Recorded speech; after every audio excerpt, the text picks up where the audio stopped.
नमस्कार विद्यार्थी मित्रांनो, आज आपण बघणार आहोत 20 मे 2026 चे चालू घडामोडीतले टॉप 10 महत्त्वाचे प्रश्न। आणि आजचा आपला पहिला प्रश्न आहे, जगातील सर्वोच्च शिखर माउंट एव्हरेस्ट 32 वेळा सर करणारे नेपाळचे प्रसिद्ध गिर्यारोहक कोण आहेत? या प्रश्नाचं योग्य उत्तर आहे पर्याय क्रमांक सी, कामी रीता शेर्पा। नेपाळचे प्रसिद्ध शेर्पा मार्गदर्शक कामी रीता शेर्पा यांनी 17 मे 2026 रोजी 32व्यांदा माउंट एव्हरेस्ट सर करून नवा विक्रम प्रस्थापित केला। त्यांनी नेपाळ वेळेनुसार सकाळी 10:12 हे शिखर गाठले। ही मोहीम साऊथ ईस्ट रिज मार्गाने पूर्ण करण्यात आली। तसेच ही चढाई 14 पीक्स एक्सपेडिशन या मोहिमेअंतर्गत पार पडली। एव्हरेस्ट बेस कॅम्प येथील नेपाळ पर्यटन विभागाने या विक्रमाची अधिकृत पुष्टी केली आहे। माउंट एव्हरेस्ट हे समुद्र सपाटीपासून सुमारे 8,848.86 मीटर उंचीचे जगातील सर्वात उंच पर्वत आहे। साऊथ ईस्ट रिज हा नेपाळ मार्गे एव्हरेस्ट सर करण्याचा सर्वाधिक वापरला जाणारा मार्ग मानला जातो। कामी रीता शेर्पा यांच्याबद्दल जाणून घेऊया। त्यांचा जन्म झाला होता 17 जानेवारी 1970 रोजी नेपाळमधील थामे सोलखुंबू येथे। त्यांनी 1994 मध्ये वयाच्या 24व्या वर्षी प्रथमच माउंट एव्हरेस्ट सर केले होते। 27 मे 2025 रोजी त्यांनी 21व्यांदा एव्हरेस्ट सर केले होते। 8,000 मीटरपेक्षा उंच शिखरांवर 40हून अधिक यशस्वी चढाया करण्याचा विक्रमही त्यांच्या नावावर आहे। प्रश्न दुसरा, अल्कोहोलच्या प्रत्यक्ष प्रमाणावर आधारित नवीन उत्पादन शुल्क प्रणाली लागू करणारे भारतातील पहिले राज्य कोणते आहे? प्रश्न क्रमांक 2चं योग्य उत्तर आहे पर्याय क्रमांक सी, कर्नाटक। कर्नाटक सरकारने 11 मे 2026 रोजी नवीन अल्कोहोल इन बेवरेज कर प्रणाली लागू केली। या नव्या धोरणानुसार मद्यावरील उत्पादन शुल्क एक्साइज ड्यूटी आता पेयातील प्रत्यक्ष अल्कोहोलच्या प्रमाणावर आधारित आकारले जाणार आहे। यापूर्वी उत्पादन शुल्क बल्क लिटर पद्धतीनुसार आकारले जात होते। कर्नाटक उत्पादन शुल्क नियम 2026 अंतर्गत उत्पादन शुल्क श्रेणींची संख्या 16 वरून 8 पर्यंत कमी करण्यात आली आहे। अल्कोहोलच्या वास्तविक प्रमाणावर आधारित उत्पादन शुल्क रचना स्वीकारणारे कर्नाटक हे भारतातील पहिले राज्य ठरले आहे। प्रश्न तिसरा, भारतातील पहिले स्वदेशी असेंबल्ड एअरबस C295 विमान कुठे तयार करण्यात आले? प्रश्न क्रमांक 3चं योग्य उत्तर आहे पर्याय क्रमांक सी, वडोदरा। भारतातील पहिले स्वदेशी असेंबल्ड एअरबस C295 लष्करी वाहतूक विमान 17 मे 2026 रोजी गुजरातमधील वडोदरा येथील टाटा एअरबस प्रकल्पात तयार करण्यात आले। हे विमान उड्डाण चाचणीसाठी सज्ज करण्यात आले आहे। हा प्रकल्प भारत आणि एअरबस डिफेन्स अँड स्पेस यांच्यात सप्टेंबर 2021 मध्ये झालेल्या 56 विमानांच्या कराराचा एक भाग आहे। ही विमाने भारतीय वायुदलासाठी तयार करण्यात येत आहे। C295 कार्यक्रमाअंतर्गत 16 विमाने स्पेनमधून थेट भारताला देण्यात येणार आहेत। उर्वरित 40 विमाने मेक इन इंडिया उपक्रमाअंतर्गत भारतात तयार केली जाणार आहेत।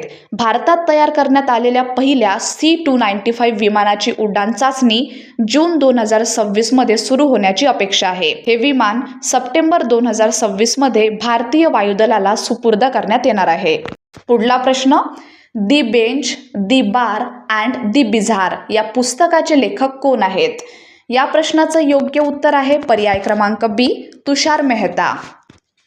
10 मे 2026 रोजी the bench, the bar and the bizarre हे पुस्तक प्रकाशित झाले। या पुस्तकाचे लेखक भारताचे सॉलिसिटर जनरल तुषार मेहता हे आहेत। या पुस्तकात कायदेविषयक व्यवसायातील विनोदी, अनोख्या आणि विलक्षण मानवी अनुभवांचे वर्णन करण्यात आले आहे। न्यायालयीन प्रक्रियेतील कुतूहलजनक आणि असामान्य घटनांवर या पुस्तकात प्रकाश टाकण्यात आला आहे। कायदा व्यवसायातील मानवी पैलू मांडणारे हे एक लोकप्रिय पुस्तक मानले जात आहे। प्रश्न 5वा आहे, सर्वोच्च न्यायालयातील मुख्य न्यायाधीश वगळता न्यायाधीशांची मंजूर संख्या किती वरून किती करण्यात आली आहे? तर या प्रश्नाचं योग्य उत्तर आहे पर्याय क्रमांक सी, जी संख्या आहे ती 33 वरून 37 इतकी करण्यात आली आहे। भारताच्या सर्वोच्च न्यायालयातील न्यायाधीशांची मंजूर संख्या वाढविण्यात आली आहे। मुख्य न्यायाधीश वगळता न्यायाधीशांची संख्या 33 वरून 37 करण्यात आली आहे। त्यामुळे भारताचे मुख्य न्यायाधीश धरून सर्वोच्च न्यायालयाची एकूण संख्या 34 वरून 38 इतकी झाली आहे. ही वाढ सुप्रीम कोर्ट अमेंडमेंट ऑर्डिनन्स 2026 अंतर्गत करण्यात आली. द्रौपदी मुर्मू यांनी 16 मे 2026 रोजी या अध्यादेशाला मंजुरी दिली. त्याच दिवशी हा अध्यादेश भारताच्या राजपत्रात प्रकाशित करण्यात आला आहे. न्यायालयातील प्रलंबित खटल्यांचा भार कमी करण्यासाठी ही संख्या वाढ महत्त्वाची मानली जात आहे.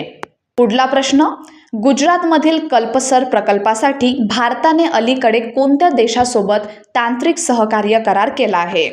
या प्रश्नाचं योग्य उत्तर आहे पर्याय क्रमांक सी, नेदरलँड. भारताच्या मिनिस्ट्री ऑफ जलशक्ती आणि नेदरलँड्सच्या ministry of infrastructure and water management यांच्यात 17 मे 2026 रोजी सामंजस्य पत्र स्वाक्षरित करण्यात आले. हे सहकार्य गुजरातमधील कल्पसर प्रकल्पासाठी तांत्रिक मदत आणि सल्ला देण्यासंदर्भात आहे. कल्पसर प्रकल्प हा गुजरातमधील बहुउद्देशीय जलसंपदा प्रकल्प आहे. या प्रकल्पाअंतर्गत खांबातच्या आखातावर धरण बांधून गोड्या पाण्याचा जलाशय निर्माण करण्याची योजना आहे. प्रकल्पामध्ये ज्वारीय ऊर्जा निर्मिती समाविष्ट करण्यात आली आहे. सिंचन सुविधा आणि जलव्यवस्थापन क्षमता वाढविणे हा या प्रकल्पाचा मुख्य उद्देश आहे. प्रश्न 7वा आहे, royal order of the polar star commander grand cross हा स्वीडनचा सर्वोच्च सन्मान अलीकडे कोणाला प्रदान करण्यात आला? प्रश्न क्रमांक 7चं योग्य उत्तर आहे पर्याय क्रमांक सी, नरेंद्र मोदी. पंतप्रधान नरेंद्र मोदी यांना 17 मे 2026 रोजी स्वीडनच्या royal order of the polar star commander grand cross या सर्वोच्च नागरी सन्मानाने गौरविण्यात आले आहे. हा सन्मान स्वीडनमधील गोथेनबर्ग येथे प्रदान करण्यात आला. स्वीडनच्या युवराज्ञी क्राऊन प्रिन्सेस व्हिक्टोरिया यांच्या हस्ते हा पुरस्कार प्रदान करण्यात आला आहे. Royal order of the polar star हा परदेशी राष्ट्रप्रमुख किंवा सरकार प्रमुखांना दिला जाणारा स्वीडनचा सर्वोच्च सन्मान मानला जातो. या सन्मानाची स्थापना 1748 मध्ये स्वीडनमध्ये करण्यात आली होती. नागरी सेवा, कर्तव्यनिष्ठा, विज्ञान, साहित्य आणि समाजोपयोगी कार्यातील योगदानासाठी हा पुरस्कार दिला जातो. कमांडर ग्रँड क्रॉस हा या सन्मानातील वरिष्ठ श्रेणींपैकी एक आहे. प्रश्न 8वा आहे, छत्तीसगडमधील डायल 112 आपत्कालीन प्रतिसाद वाहन उपक्रमाचे उद्घाटन कोणी केले? योग्य उत्तर आहे पर्याय क्रमांक सी, अमित शाह. केंद्रीय गृहमंत्री अमित शाह यांनी 18 मे 2026 रोजी छत्तीसगडमध्ये CG डायल 112 सेवेसाठी 400 आपत्कालीन प्रतिसाद वाहनांना हिरवा झेंडा दाखवला. यासोबतच त्यांनी 33 मोबाईल फॉरेन्सिक विज्ञान प्रयोगशाळांचे उद्घाटन सुद्धा केले. डायल 112 ही भारताची एकात्मिक आपत्कालीन प्रतिसाद सेवा आहे. या सेवेद्वारे पोलीस, अग्निशमन, वैद्यकीय आणि आपत्ती व्यवस्थापनाशी संबंधित मदत उपलब्ध करून दिली जाते. CG डायल 112 सेवा यापूर्वी 16 जिल्ह्यांमध्ये कार्यरत होती. आता या सेवेचा विस्तार राज्यातील सर्व जिल्हे आणि पोलीस ठाण्यांपर्यंत करण्यात आला आहे. प्रश्न 9वा आहे, गुरुग्रामचे नवे पोलीस आयुक्त म्हणून कोणाची नियुक्ती करण्यात आली आहे? योग्य उत्तर आहे पर्याय क्रमांक बी, सिभाष कबिराज. वरिष्ठ IPS अधिकारी सिभाष कबिराज यांची 18 मे 2026 रोजी गुरुग्रामचे नवे पोलीस आयुक्त म्हणून नियुक्ती करण्यात आली. ते 1999 बॅचचे भारतीय पोलीस सेवा अधिकारी आहेत. त्यांनी विकास अरोरा यांची जागा घेतली आहे. तसेच विकास अरोरा यांची पंचकुला येथे अतिरिक्त पोलीस महासंचालक पदावर बदली करण्यात आली आहे.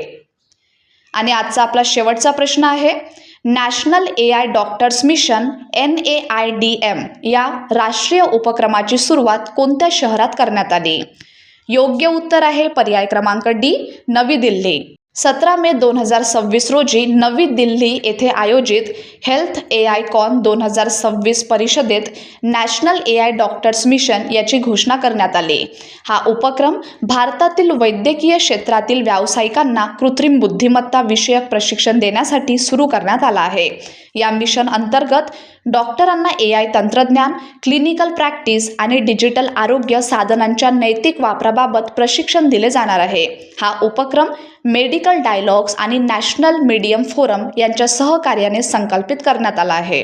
तर विद्यार्थी मित्रांनो, हे होते आपल्याचे टॉप 10 महत्त्वाचे प्रश्न. धन्यवाद.